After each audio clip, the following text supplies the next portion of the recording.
otra vez para recordar. Dice Corintios 7, del 1 al 4. Dice, en cuanto a las cosas que me escribisteis, bueno sería el hombre no tocar mujer. Pero a causa de las fornicaciones, cada uno tenga su propia mujer y cada uno tenga su propio marido. El marido cumpla con la mujer el deber conyugal y así mismo la mujer con el marido. La mujer no tiene potestad sobre su propio cuerpo, sino el marido, y tampoco el marido tiene potestad sobre su propio cuerpo, sino la mujer.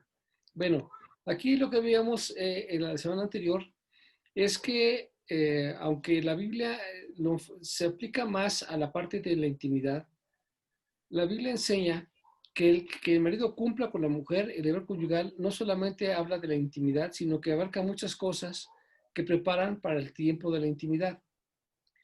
Esas son las acciones que llevan a la intimidad.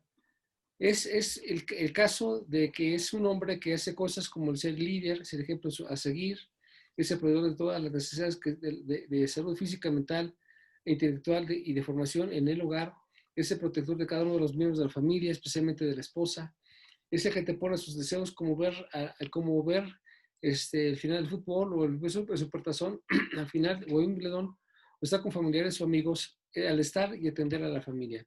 Y entonces muchas cosas, lo que hace el hombre cuando se está eh, dando por su familia es que está generando los elementos propicios para que la mujer pueda corresponder.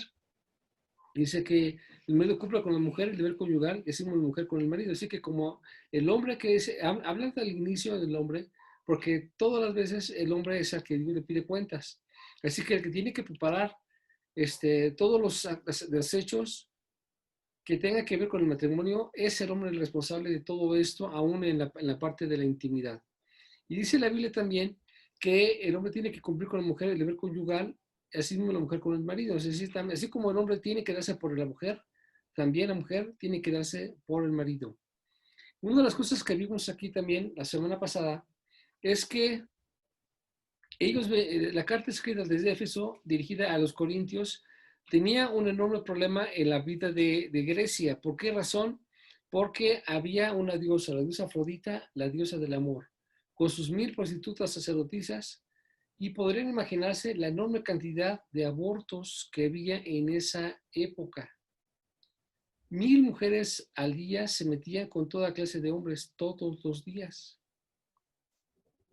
Y había una enorme cantidad de abortos y o también de hijos ilegítimos a los que hoy en día se les conoce como bastardos. Yo les dije que hablar de Corintio o la carta a los Corintios es hablar de la época antigua, pero que se refleja en la época actual. Porque así como en la antigüedad había una barbaridad de mujeres que tenían sexo con quien sea y tenían hijos, de padres que no conocían, también había muchísimos abortos. Y obviamente también había desde ese principio, de esa época, hijos que nacían con problemas por medio de los problemas sexuales, hijos que tenían pues con labio leporino, que venían con problemas este, psicomotrices y demás, porque ya se estaba descomponiendo la vida de la gente. Y entonces esto generaba una enorme cantidad de hijos bastardos. Deje platicarles, les voy a leer esto. Existen diversos registros que demuestran que los bastardos eran considerados inferiores a los hijos legítimos y algunas veces tratados con el mayor rigor.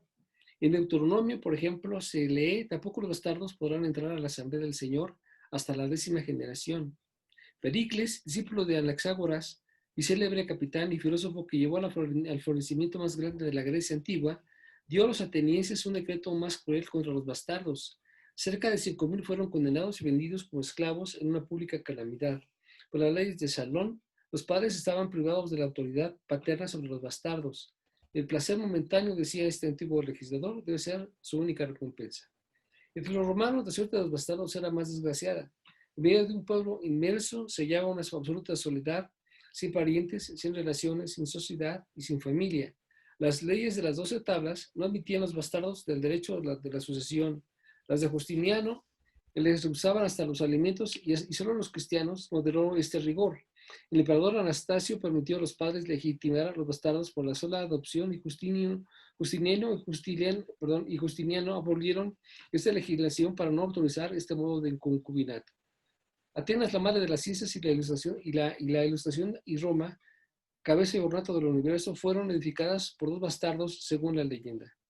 ¿Qué es lo que provocó o qué es lo que provocó en época de Corintios este problema? Pues la sexualidad, una sexualidad sin control, una sexualidad sin principios.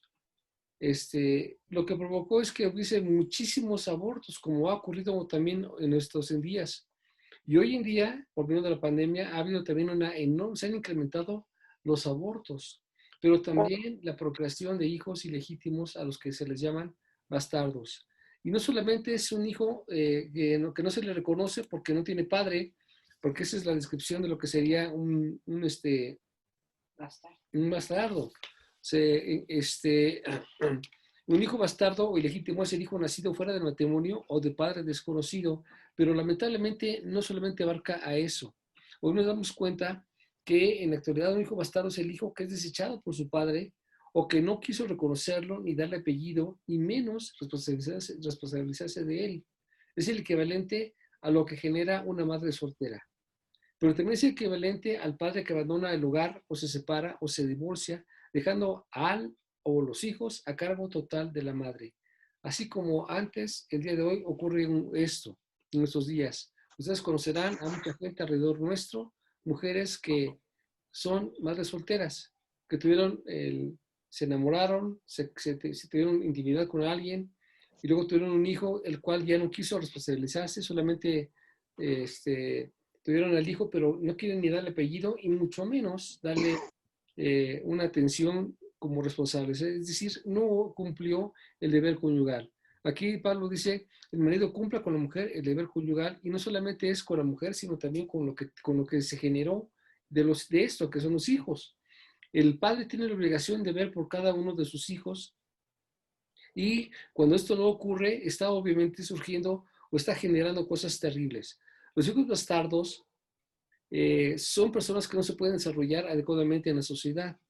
Son generalmente marginados, son objeto de burla, de rechazo y carecen de todos los privilegios de un hijo de familia. Y esto hay hoy en día. ¿Qué es lo que hay hoy en día? Son hijos que no tienen los privilegios que tienen los hijos de casa. Los hijos de casa tienen alimento, educación, escuelas de paga, llegan los reyes a su casa, pero los bastardos no tienen ese privilegio. Ni siquiera tienen la oportunidad de tener o de conocer a su progenitor. Lamentablemente, hoy vemos que es uno de los síndromes que hay en estos días es que los hijos, al cabo del tiempo, hijos o hijas, quieren conocer a sus padres legítimos, para luego que los conozcan, cuando los conocen se dan cuenta que realmente son personas malavidas, personas pues, que no les interesó sus vidas y que son personas pues, que ya malograron su vida. Surgen estos hijos bastardos porque no se pueden desarrollar de forma adecuada en ningún momento. En la antigüedad, los hijos bastardos eran tratados peor que un esclavo, y en la actualidad muchos son esclavos hoy en día, pero esclavos del alcohol, de las drogas y las malas compañías que los llevan a la delincuencia. Las madres también sufren al ser rechazadas, difícilmente se pueden casar y muchas veces son abandonadas más tarde. ¿Qué es esto que ocurrió en la época de Pablo? Pues que Pablo está enseñando que estas cosas que se estaban viviendo fuera de la iglesia no entraran a la iglesia, que no se podían ver como algo bueno. La iglesia tuvo la oportunidad de aceptar a los hijos ilegítimos y reconocerlos como hijos de la iglesia, aunque no así por los padres naturales. Y entonces fue que tuvieron los hijos oportunidad de poderse identificar y poderse casar. Los hijos bastardos no se podían casar, y las herencias y lo que lograban tener, los dueños de ellos se los quitaban.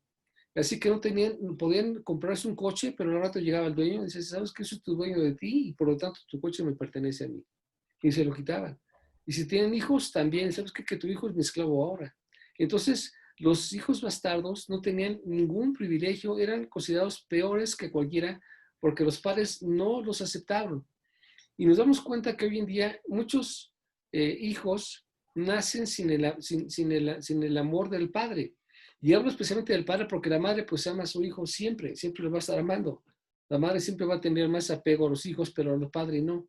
Los padres solamente se mezclaban con los hijos y los abortaban con las mujeres se los abortaban con mucha rapidez, sin considerar qué es lo que estaba generando el día de mañana con esos jóvenes que al no tener ninguna oportunidad de tener identidad, ni siquiera apellido, eran malogrados por toda la gente.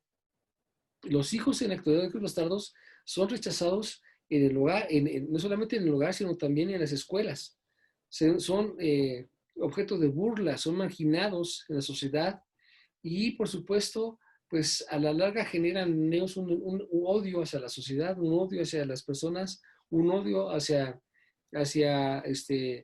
la vida y no les cuesta mucho trabajo poderse relacionar y también les cuesta mucho trabajo poder casarse. Y como no tuvieron formación adecuada, porque no tuvieron un ejemplo de un padre que tuviera una dirección sobre su familia, lo que hacen es que a ratos repiten los mismos moldes. Son hijos, son personas que se casan o tienen descendencia para rato también a votarlas. Solamente puede haber esperanza cuando la gente conoce a Jesucristo. Ahí es donde viene el cambio tremendo. En Juan capítulo 4, vamos a ver un caso que ya también ustedes conocen. En Juan capítulo 4, versículo 5 al 19, Juan 4, del 5 al 19, dice la Biblia, vino pues a la ciudad de Samaria, llamada Sicar, junto a la heredad de Jacob, que Jacob dio a su hijo José. Y estaba allí el pozo de Jacob. Entonces Jesús, cansado del camino, se sentó así junto al pozo. Era como la hora sexta. Y vino una mujer de Samaria a sacar agua, y Jesús le dijo, dame de beber. Pues sus discípulos habían ido a la ciudad a comprar de comer. Y la mujer samaritana le dijo, ¿cómo tú siendo judío me pides a mí de beber, que soy mujer samaritana? Porque judíos y samaritanos no se tratan entre sí.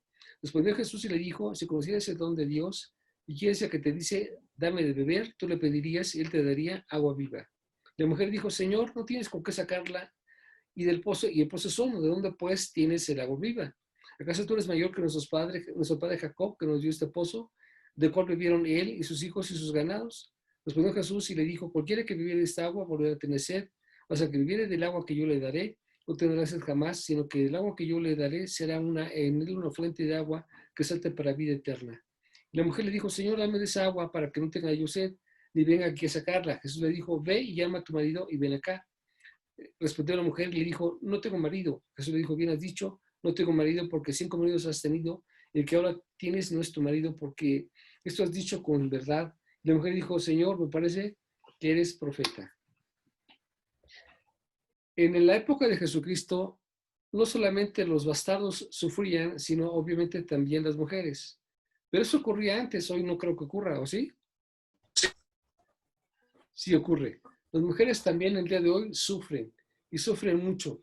Cuando el esposo abandona a la mujer y la deja con los hijos, la mujer queda en completa indefección. No tiene con qué defenderse y no tiene cómo salir adelante porque ahora tiene que convertirse en papá y mamá y además ser el proveedor y el que hace la comida y el que plancha y la que ve por los hijos y todo lo tiene que hacer ella. Y cuando intentan relacionarse, tienen un fracaso y otro fracaso y otro fracaso y otro fracaso. Aquí Jesús nos enseña una narración, una historia con una mujer samaritana. Dice que él fue al pozo a la hora sexta. ¿Cuál es la hora sexta, Rosita? Rosita, ¿dónde estás? ¿Qué hora? Las 12 del día. Las 12 Las del día. 12 del día. Las 12 del día, efectivamente. Dice que Jesús fue al pozo a las 12 del día a buscar agua. Solo que en el desierto, por supuesto, lo más apreciado que se tiene es el agua. Y las mujeres salían muy temprano, entre las mujeres, las esposas y las jóvenes salían con sus cántaros para acudir al pozo muy temprano, más o menos por ahí entre las 6 y 7 de la mañana. Y era el momento en que ellas podían platicar de sus experiencias, de sus hijos, del esposo, de cómo iban los negocios. Las mujeres, cuando se juntan varias mujeres, ¿qué hacen? Pues todo, ¿no? Platican hasta por lo que sea, ¿no? Y déjalas solo un ratito solas y bueno, se pasan, bueno, información impresionante, increíble. Y entonces las mujeres, pues se juntaban muchas e iban todas hacia el pozo y iban platicando y riendo y comentando. Y eso no solamente era para pasar un tiempo entre las mujeres, sino también para ayudarse a sacar el agua y también para defenderse, porque también había gente que les robaba. Y entonces dice la Biblia que el Señor fue a las 12 del día al pozo a beber agua y se encontró a una mujer que iba a las 12 del día. ¿Qué hacía una mujer? ¿Es Daisy? Hola Daisy. ¿Qué hacía una mujer a las 12 del día tomando agua sola? Daisy. Pues me quiero imaginar, pastor, que esa a la hora que podían salir las mujeres, no sé, las que no tenían familia, ¿no? O sea, que no tenían esposo. De hecho, iba sola, ni siquiera tenía otras mujeres, o sea, no iba con otras mujeres que estaban solas, sino que esta mujer fue sola a sacar agua a las 12 del día. Era una hora completamente inapropiada. No había forma de que alguien saliera a esa hora. ¿Por qué? Porque para empezar, no iba sola y no era la hora que iba. Entonces ella podía ser propuesta para que fuera. Y por el calor. Y por el calor. Imagínense el trabajo que tenía que hacerse. Había que recorrer varios kilómetros para llegar al pozo, para luego regresar con eso. Y por supuesto, pues no era bueno. Entonces nos deja ver que esta mujer dice que fue a las 12 del día al pozo para tomar agua y se encontró que estaba Jesús sentado ahí, esperando a ver quién pudiera sacarle agua. Y le dijo, mujer, dame tú de beber. Y le dijo, si tú supieras a quién le pides beber, te das cuenta que yo soy una samaritana y que los samaritanos y los judíos no se llevan. Y entonces le dijo, versículo 11, dice, la mujer le dijo, Señor, no tienes con qué sacarla y el pozo es hondo, ¿de dónde pues tienes agua viva? ¿Acaso tú eres mayor que nuestro padre Jacob que nos dio este pozo, de cual bebieron él y sus hijos y sus ganados? Le vino Jesús y le dijo, cualquiera que bebiere de esa agua volverá a tener sed, mas el agua que bebiere del agua que yo le daré no tendrá sed jamás, sino que el agua que yo le daré será en él una fuente de agua que salte para vida eterna. Y entonces está el Señor hablándole acerca del agua natural, pero también está hablando del agua espiritual, que era mejor que el agua natural y que corregiría lo que tenía en su vida. La mujer le dijo, Señor, no me des agua para que no tenga yo sed, ni venga aquí a sacarla. Jesús le dijo, ve y llama a tu marido y ven acá. Qué interesante que le dijo, ve y llama a tu marido y no le dijo, traiga a tu pareja. ¿Tú qué piensas, Nancy? ¿Por qué le dijo marido y no pareja?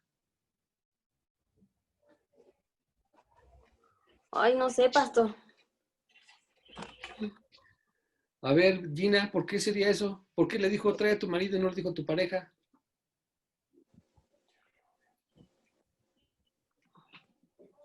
Gina. Porque pues el Señor no aprobaba parejas, aprobaba esposos. Pero entonces, ¿por qué le dijo, trae a tu esposo cuando él sabía que no era su esposo? ¿Por qué le dijo, trae a tu esposo cuando no era su esposo? Para probarla, para probar su sinceridad. Ya lo dijo mi pastor. Ya sopló. Bueno, Ya dijo. sí, era para probarla, pero especialmente también era para darse cuenta que la persona que se relaciona con otro, para Dios son matrimonio. Entonces él la veía como su esposo porque estaba con ella, vivía como esposo con ella. Y dice la Biblia, dijo, trae a tu esposo, trae a tu marido, ven acá. Y respondió la mujer, dijo, no tengo marido. Jesús le dijo, bien has dicho, no tengo marido, porque 5 maridos has tenido. Es decir, esta mujer durante 5 ocasiones buscó algo. ¿Qué cosa era? El padre para sus hijos. No quedarse sola, tener a alguien para la vejez. Y el Señor vio su aflicción porque también vio que ella iba sola porque las otras mujeres la habían rechazado. Y dentro de su propia población, entre los samaritanos, esa mujer no era bien vista porque era peor que una prostituta. Y obviamente nadie quería tener relación con una persona así. Entonces, el Señor tiene una plática con ella y le da una solución. Dice, si tú me conocieras quién soy yo, tú le pedirías agua y yo te daría agua viva. Te va a dar la esperanza de que cambies lo que tú no puedes cambiar por tus propios méritos. Y entonces dice, y trae a tu marido. Dice, es que no tengo marido. Dice, ciertamente no tienes marido. Y le dice, porque 5 has tenido. O sea, el Señor Jesucristo bien que sabía la forma de vida que ella había tenido y también la incapacidad que tenía para podérselo resolver. El Señor conoce nuestra situación, cualquiera que sea. Porque si deja platicarles que si yo les digo que si no te casaste bien y estás mal, pues condenaría a todo el mundo, porque muchos se casaron mal. De hecho, la mayoría se casó mal. Muchos se casaron embarazados, ya con antecedentes, otros no sabían lo que estaban haciendo, otros no se enteraron quién era la novia, en fin. O sea, muchos tuvieron un inicio muy complicado, pero la solución que Dios da es que aprendan a beber el agua viva. Y el agua viva es la palabra de Dios, es el Espíritu Santo y es, por supuesto, el arrepentimiento de obras. Entonces, el agua que limpia, que es el arrepentimiento de pecados, la convicción de cambiar de vida es lo que te hace ser una nueva persona, es lo que te promete el Señor, que pueda hacer que tu vida tenga sentido lo que en un inicio no lo tenía. Muchos matrimonios viven condenados, viven en una situación de desgracia permanente, pensando que jamás van a salir de su forma de vida. La mujer samaritana no era aceptada por nadie, pero Jesucristo no la rechazó. Conociendo su situación, no la rechazó. Qué interesante. Nadie más iría con ella al pozo, pero Jesús ya la estaba esperando. Jesús ya estaba ahí para hablar con ella y para darle una esperanza que nadie le podía dar, ni aún los 5 hombres con los que ella anteriormente tuvo una relación. Qué importante es darnos cuenta que a pesar de que tuvimos un inicio equivocado, podemos tener un final adecuado. Cuando aprendemos a arrepentirnos y podemos aprender a buscar al Señor, y eso nos cambia todo el sistema de vida. Pablo estaba hablando a los de Grecia, a Corinto, para hacerles entender que lo que tiene que hacer el hombre en el deber conyugal implica su responsabilidad. En la Biblia no se menciona que las mujeres judías abortaran. Una mujer debe tener su hijo, no importa la circunstancia que fuera. Independientemente de lo que sea, iba a tenerlo. Vimos el caso de David con Betsabé, que el hombre David embarazó a Betsabé, pero nunca le ofreció ella como solución, pues ir con el doctor para que tuvieran un aborto. Eso no se iba a dar en el pueblo judío. Era completamente rechazado. Entre la gente que estaba alrededor, sí era común que se hiciera. Hoy en día pasa igual aquí, en nuestro planeta, en nuestro México, en donde la gente alrededor tiende a tener relaciones para luego abortar. Mientras que en el pueblo cristiano esto está totalmente prohibido, no tiene por qué ocurrir esto. Y entonces nos damos cuenta que cuando la Biblia menciona acerca del deber conyugal, habla de la responsabilidad que debe tener, no solamente para preparar al niño, sino para lo que viene después de eso, cuando los hijos crecen, cuando los hijos empiezan a tener una relación y obliga a que el esposo tenga una atención con todos los hijos, uno por uno según sus necesidades. Dice la Biblia, la mujer no tiene potestad sobre su propio cuerpo, sino el marido, ni tampoco tiene el marido potestad sobre su propio cuerpo, sino la mujer. Ok, aquí hay algo bien interesante también, porque así como en la antigüedad, hoy en día, es que la gente hace un uso inapropiado de su cuerpo. Y eso es muy importante. Las personas meten a la casa cosas que hacen en el mundo. Ven pornografía y luego quieren practicarla con su esposo o con su esposa en la intimidad. Y aunque sea su esposo y estén legalmente casados, está impedido que eso lo hagan porque no es lo correcto. Dice la Biblia que sea honroso en todos el matrimonio y el lecho sin mancilla. Es decir, que no tiene por qué ensuciarse en los hogares haciendo cosas que en el mundo se practican. Y hoy vemos que, que la gente dice cosas o practica con chistes o hay películas, hay mucha información en donde la gente hace un uso inadecuado de la intimidad y la hacen vulgar, la hacen la corrientan y la ensucian, aunque sea su esposo. El uso natural es el uso natural, no hay por qué estar buscando más nada. Pero cuando la gente busca algo más que eso, lo que hace es ensuciar su relación y también hace que el Espíritu Santo se aleje de su vida. Entonces, no porque mi esposo o mi esposa quiere hacer algo que yo no quiero, pues, ¿y por qué mi esposo lo voy a hacer? Eso tampoco está permitido. O sea, tú tienes que tener respeto a Dios porque el Señor también va a pedir cuentas acerca de esta situación.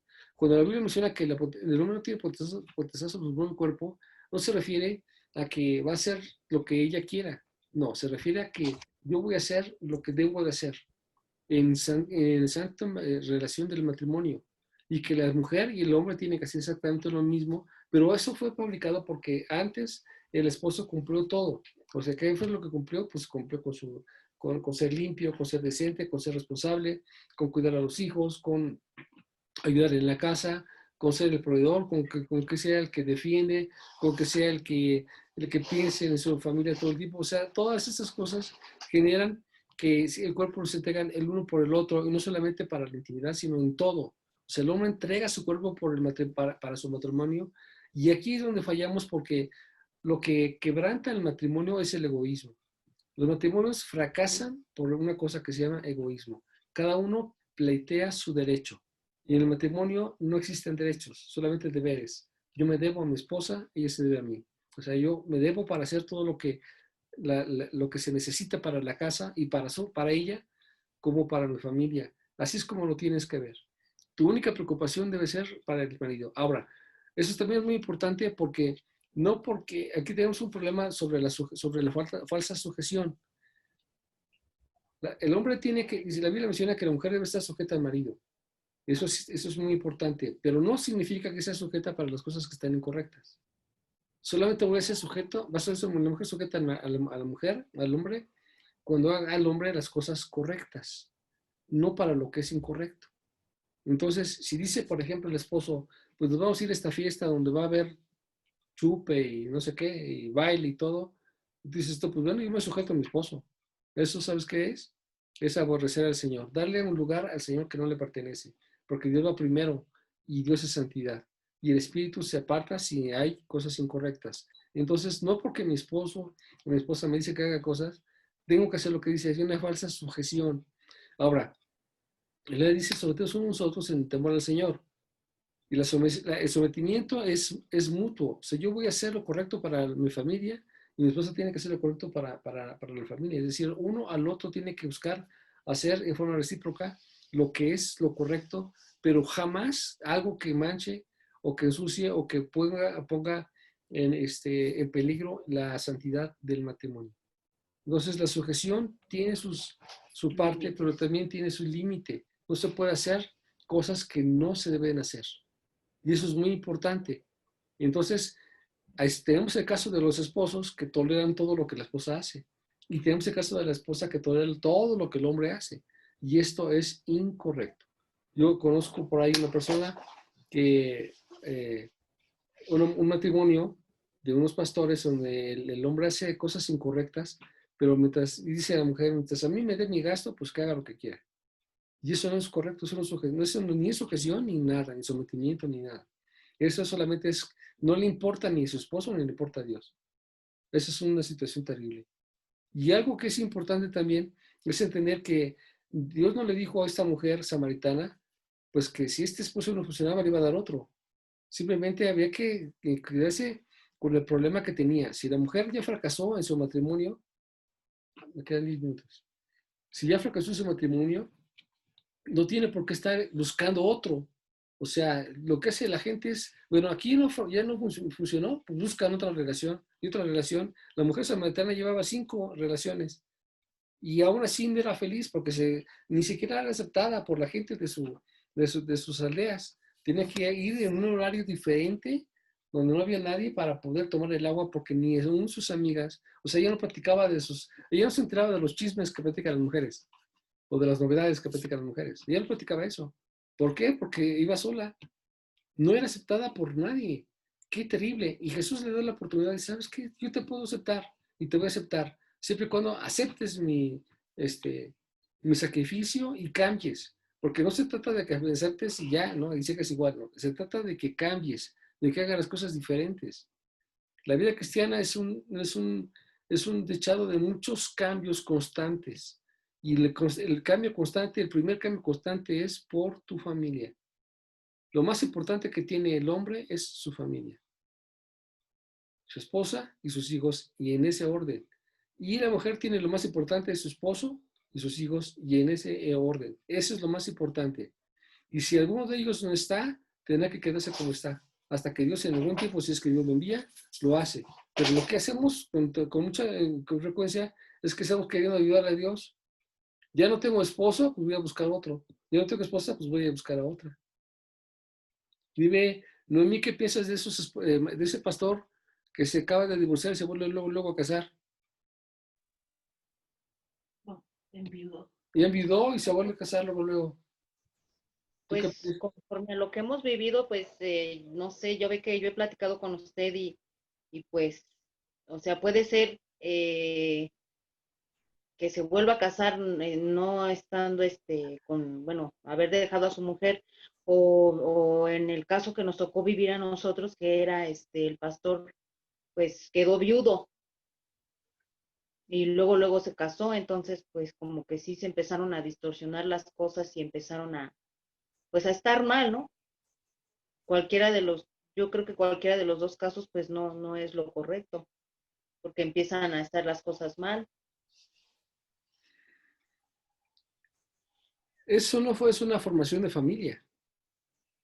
No puede ser que una persona que se acaba de divorciar se case luego, luego. Eso me deja pensar que ya estaba pensando en ella antes de casar, antes de enviudar. Ya estaba en otro, su corazón estaba en otra parte. Dice la Biblia que, vamos a ver un poquito más adelante, que si el hombre queda libre de poderse casar, si enviuda. Pero esa libertad no significa que es obligación de que se vuelva a casar. Le deja ver que nunca amó a su esposa. Que nunca amó a su esposa. Porque el que ama a su esposa no se vuelve a casar jamás con nadie. No importa la edad que tenga. Por ahí conozco un pastor del que tengo por aquí varios libros de él y me gusta mucho lo que enseña, pero me llamó la atención que ya lleva 3 matrimonios. Se enviudó 2 veces y se volvió a casar, se murió su esposa, se volvió a casar, o se casó, se volvió a invitar y se volvió a casar otra vez. Y dices, oye, pero entonces, ¿a quién amaste realmente? Entonces no amaste, porque si hubieras amado, te hubieras quedado así solo. Le pedimos a la mujer que no se case, pero también tenemos que pedir al hombre que tampoco se case. Si ya te quedaste viudo, pues ya. Así que si la única oportunidad que tienes para tener esposa es la que tienes, pues ámala y cuídala y defiéndela y vive por ella. Porque una vez que se vaya ya no vas a tener otra. Eso es lo que la Biblia enseña. Pablo está enseñando que sí, que la Biblia mencionaba que la persona se podía volver otra vez a divorciar y volverse a casar. Pero aquí hay otro detalle interesante. ¿Para qué es el fin del matrimonio, Vero? ¿Qué fue lo que enseñamos que es el fin del matrimonio? ¿Para qué se casa la gente? Para tener hijos. Y si se casa una persona de 60 años con otra persona de 50, ¿podrá tener hijos? No, pues solamente, no, ¿No? un milagro. ¿Solo un milagro? Sí. Pues yo conozco una persona que se fue de su casa y después de 3 años nació su hijo. Y digo, pues, ¿cómo crees? No era el papá, era otro papá el que apareció por ahí. Bueno, el punto está que si la persona se divorcia y si se va a casar es porque va a tener hijos, y si ya no los puede tener, entonces no te puedes casar otra vez. Porque entonces eso se llama fornicación. El matrimonio no va enlazado con la obligación de tener una esposa a fuerza por tenerla. Se va a divorciar para casarse porque va a tener descendencia para Dios. Si no va a tener descendencia porque están grandes, no te casas. ¿Entienden esto? Entonces, regreso a la parte otra vez. Si tú tienes solamente una esposa, bueno, más bien, si tienes esposa es la única que vas a tener en toda tu vida. Si tienes esposo, va a ser el único para toda tu vida. No pienses en segundas nupcias, jamás. Amén. Si Amén. piensas en segundas nupcias, entonces hoy no estás amando a tu esposo, ni hoy estás amando a tu esposa. Ni en pensamiento, y mucho menos en acción. Tienes que pensar muy bien con quién te vas a casar. Y tienes que pensar muy bien qué es lo que vas a delegar. Porque si tú tienes la mala fortuna de que te casas y luego te divorcias, lo que siga después no va a dejar ejemplo para tus hijos, sino todo lo contrario. Lo que tú hagas mal, tus hijos lo van a repetir. Así es. Dice, no negues el uno al otro, no sea por algún tipo de mutuo consentimiento, para ocupar sosegadamente en la oración y volver a juntaros en uno, para que no os tiente Satanás a causa de vuestra incontinencia. Sí, efectivamente, una de las cosas que menciona la Biblia es que el matrimonio tenía la finalidad de tener hijos y solamente iban a no tener intimidad porque estaban ocupados para una situación de conflicto fuerte, como por ejemplo que las guerras que se vivían, por ejemplo que las grandes hambrunas que vivieron en el pueblo judío o las grandes tragedias como los incendios. Aún en el desierto hay incendios. Entonces, lo que hacían era empezar a dedicarse a la oración, y a la oración y a la oración para suplicar al Señor y estar pensando en Dios y no pensando en la esposa o en el esposo y poderse concentrar en esto. Pero después de que ya habían orado, tenían que tener otra vez su relación normal, ¿Por qué? Porque esto podría ser que dice que pueda entrar de Satanás a causa de que el hombre estuviera pensando en otra mujer o que otra mujer estuviera pensando en otro hombre. Y el hecho de pensar ya es pecado. Y eso es dejar entrar a Satanás en los hogares. Hoy nos damos cuenta que Satanás habita en muchas casas de cristianos, porque el hombre piensa en otra mujer o en otro hombre. O aún cuando está en intimidad, está pensando que está haciéndolo con otra persona diferente con quien está. Y esto es pecado. Esto es algo que Dios aborrece, porque Dios conoce y pesa los corazones. Aunque la persona diga una cosa, Dios pesa lo que hay dentro de sus vidas. Así que también vemos aquí como algo importante que los hijos que no son guiados por los padres son hijos bastardos, aunque tengan padre. Y eso es algo espiritualmente hablando, ¿eh? Puedes tener vivir en la casa, tener un hijo, tener una hija, pero que no atiendes, ni cuidas, ni defiendes, ni proteges, ni nada, los haces bastardos. ¿Por qué? Porque no tienen amor de padre, no tienen amor de madre, y entonces son relegados de todos los demás. ¿Por qué? Porque no se ve, se nota. Yo puedo platicarles que pues Ruth siempre, yo la llevé a la escuela y siempre iba por ella, todo el tiempo. ¿Y saben de quién era conocido? Yo de quién era conocido, de toda la escuela. Decían, Ruth, ya viene tu papá, Ruth, ya viene tu papá, ya llegó tu papá. Todos le decían a Ruth de todas partes ahí, de un piso a otro, ya llegaron por ti, Ruth, todo el tiempo. ¿Sabes qué? Eso es importante, que los padres aprendamos a ver por cada uno de nuestros hijos. ¿Qué de malo está que tu papá vayas por tu hijo a la escuela? O que vayas por tu hijo a su trabajo. ¿Qué de malo hay en eso? Al contrario, haces lazos, formas carácter y formas una unión que no se va a quebrantar, y cuando él tenga hijos va a aprender a hacer lo mismo para con los propios.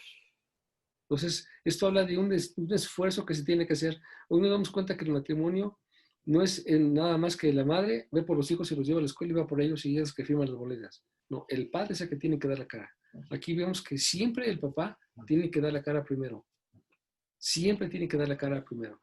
Cuando Jesús le dijo a la samaritana, y dice, yo quiero agua viva, dijo, pues ahora le puedes dar agua viva. No se la dio, dijo, tráete a tu esposo. ¿Por qué? Porque primero va el esposo y luego va la mujer.